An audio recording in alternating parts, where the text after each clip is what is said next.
Morihei Ueshiba is one of the most prominent figures in martial arts history. He was the founder of Aikido, a Japanese martial art often referred to as the art of peace due to its non-violent teachings of how to defend oneself in the face of conflict. Practitioners who study the science of Aikido are taught to blend with the motion of the attacker, redirecting the force of the attack rather than opposing it head-on. O-sensei, as he was affectionately called, embodied the spirit of a true Budo disciple, one who trains in the arts in search of enlightenment. Today I'm going to expound on one of his quotes, as well as the power of adopting this philosophy into your daily life. Create each day anew, one of the many quotes by Ueshiba that reflect his philosophical views on life. How many people actually acknowledge each day as a new beginning, a new opportunity to live and experience life? With the majority of people surviving off a 9 to 5, the days can seem to run together as work takes prominence in your life. Working to survive literally means just that. You give an employer your time and labor in exchange for a pay, allowing you to purchase what's necessary in order to survive. Unlike the wealthy minority who use financial strategies like investing in stock or real estate to earn what's called a passive income, meaning income generated from sources other than a job. So while the majority work for money, the minority position their money to work for them. With statistics stating that nearly half of Americans dislike their job, making it through the day is a struggle in itself for so many people. The ongoing negative thoughts you harbor about the job, which in turn create negative experiences, can easily become a vicious cycle with only the weekends to look forward to. The reality of which is not your job, but rather your perception of the job that's causing you to have these unwanted experiences. Dr. Joe Dispenza, who's known for his research in quantum physics and neuroscience, explained in an interview the science behind the repetitive nature of our thoughts and feelings and how they correspond to our daily experiences. He revealed that what we consider to be our quote-unquote problems are actually circuits in the brain. These circuits are comprised of memories that are connected to people and things at certain times and places. And each one of these memories carries an emotion. He went on further to explain that the way you think and feel creates your state of being. So the moment you wake up and start thinking about your problems, you trigger certain feelings which in turn influence your experiences throughout the day. In my last lecture entitled Honor the Present Moment, I spoke about the first blessing of the day being the moment we open our eyes, blessed to see the dawn of a new day. In that statement itself is praise, being thankful for the opportunity to experience another day, understanding that so many people weren't fortunate enough to do so.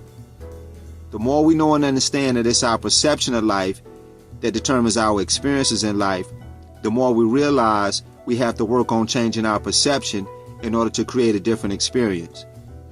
The word I want to emphasize here is work. When I say work on changing our perception, this is to indicate that effort on our part is needed in order to create the desired results. And with effort, we also have to exercise patience, understanding that change doesn't come overnight, but rather over time. It's so true, we live in a microwave society where we expect fast results, often with minimum effort. In order to effectively change our perception, it's going to take patience as well as daily discipline. So now the question that naturally arises is, how can we change our perception? Well, let's first define the word perception. Perception is defined as a way of perceiving something. A way tells us that it's subjective, meaning one person may perceive an experience one way, and another person may have a different way of perceiving the same experience. Let's say, for example, that you're one of the 60% of people in the U.S. who feel emotionally detached from their job, a statistic that was revealed in an article published by CNBC in August of 2022. And because you have these feelings, you dislike your job. Your job hires a new employee from the country of Somalia. They ask you to train him because he'll be working in your department. After a few weeks of training him, you ask him what he thinks about the job. He tells you that this job has been a blessing to him. He then shares with you some of the hardships he and his family endured back home. He expresses gratitude towards the job because now he'll be able to send money back home to help provide for his family. Intrigued by his story, You go home and decide to do some research on Somalia. You discover that Somalia is one of the poorest countries in Africa, with nearly 70% of the population living below the international poverty line, earning $2.15 a day. You're also saddened to discover that around 1.8 million children are acutely malnourished. You understand even more now why this job has been a blessing to your coworker, the same job you've been criticizing and disliking for so long. You suddenly have a revelation and realize it's not the job that's causing you to have these negative feelings, it's your perception of the job. By focusing on the positive aspects of the job instead of dwelling on the negative, you have the power to alter your experience. When your dislike towards the job is replaced with gratitude, you begin to feel different about the job. And as stated earlier, the way you think and feel determines your state of being. And your state of being is what influences your experiences throughout the day. You remind yourself that it's because of your job that you too have been able to provide for your family. And though you may be one of the 60% of people who feel emotionally detached from their job, the fact that you're able to provide the basic necessities, food, clothing, and shelter, is a blessing in itself. Changing your perception doesn't mean you have to settle for your current situation. It simply means you're humble enough to acknowledge the blessings in it. Through Scripture, we are instructed to pray without ceasing, and in all things give thanks, for this is the will of God.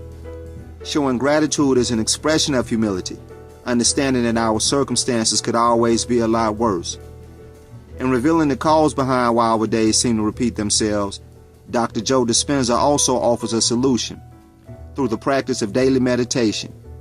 Instead of waking up thinking about your problems first thing in the morning, which creates a negative state of being, starting your day with a simple yet powerful practice like meditation can bring a deep sense of calm to your mind, reducing the needless worry and habitual thought patterns. Visualization is also a powerful practice, allowing you to set your intention for the day, visualizing a positive and productive day. In my attempts to spark your interest in the power of a morning routine, I dropped a few links in the description below. Some of the most successful people follow a morning routine that allows them to conquer the day. In conclusion, I leave you with this short yet meaningful quote by Tim Ferriss, a well-known author and entrepreneur. If you win in the morning, you win the day. As always, gracious thanks to those who've tapped in and subscribed to the channel. Until the next lecture, blessings to you all.